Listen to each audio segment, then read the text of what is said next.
ये का करता हो? कैसे निहुर के प्याज काटा था हो? घोड़ा भाया का आय?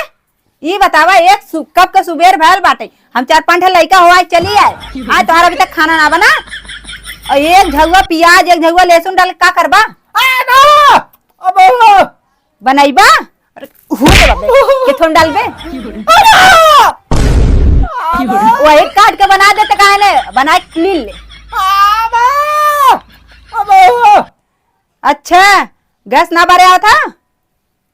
अरे तो बारे सीख ला, अब वह काम कर रही हुआ है काहे के जब मन अब मेहरारू बाहर कमाए लगी ना तो मन इन कोनो इज्जत ना रह जाला, खाने बनाई है बस।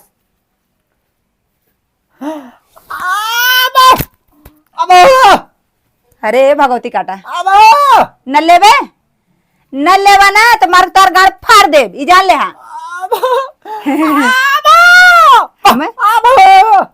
रुक हम आवत है रुक।